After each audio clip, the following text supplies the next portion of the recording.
Morning mga kababayan, isang magandang balita nga po ito mula po sa ating Pangulong Bongbong Marcos. Regarding dito yan mga kababayan sa 29 pesos kilo of bigas, Kadiwa Center mga kababayan. So, napakalaking bagay po ito para sa mga kababayan natin. Dito sa Metro Manila mga kababayan, sa Metro Manila po. Ito pong mga Kadiwa Center mga kababayan, nagbebenta nga po ng ganung kamura na halaga ng bigas. So, inumpisa na po ito mga kababayan na ito basahin ko lang po sa inyo. As a part of solution to bring down retail price in the country, the Department of Agriculture is rolling out Kadiwa centers through the Kadiwa program in Metro Manila. So, ayun mga kababayan, Piling Kadiwa Center dito sa Metro Manila nga po is nagbebenta na nga po ng 29 pesos per kilo nga po ng bigas.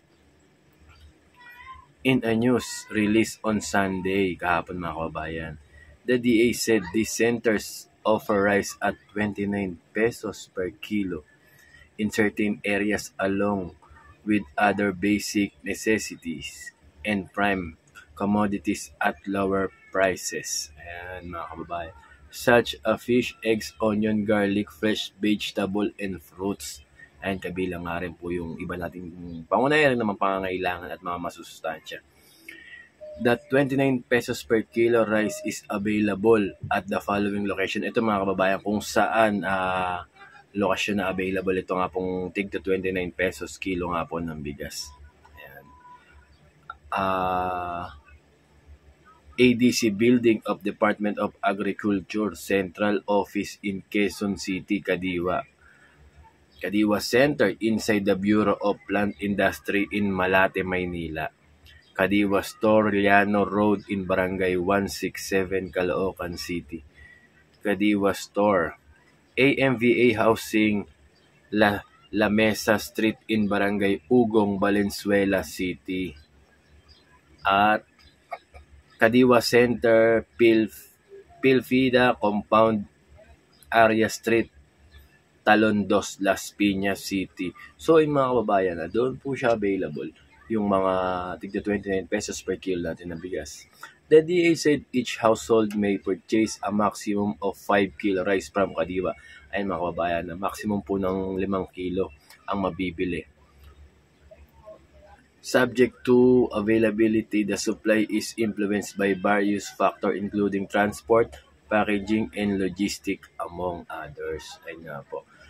The sale of rice 29 pesos per kilo will continue as the government project to produce more than 100 million kilos of rice by August this year through contract farming agreement with the Farmers Cooperatives Association. Ayun mga kababayan, napakagandang balita nga po kung ganun nga po talaga karami na. To date, there are total of 265 regular Kadiwa stores nationwide and 119 Kadiwa pop-up stores that operate on a scheduled basis to respond to consumer demand. Kadiwa is one of the flagship programs of the Marcos administration addressing rising food prices. It also provides farmer, fisherfolk, and micro, small, medium enterprises with venues to sell their produce and facilitate market linkage. They'll be offering product at much lower prices by removing unnecessary layers in the trading cycles. Earlier, President Ferdinand Marcos Jr. announced he would certify as urgent the proposed amendments to Republic Act 11203, also known as the Rice Tarification Law o RTL, to lower rice prices in the country.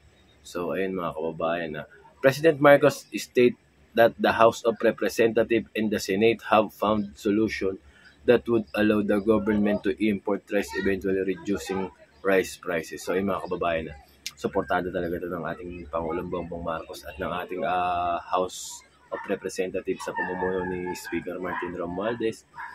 Ay mga kababayan, napakalaking tulong po nito para sa mga kababayan natin dito sa Metro Manila mga kababayan, at sana hiling natin, hindi lang dito sa Metro Manila, mapabang pa rin na rin po sa mga probinsya natin mga kababayan. Tuloy-tuloy na po sana itong pagbaba nga po at makabili ng murang kilo ng bigas.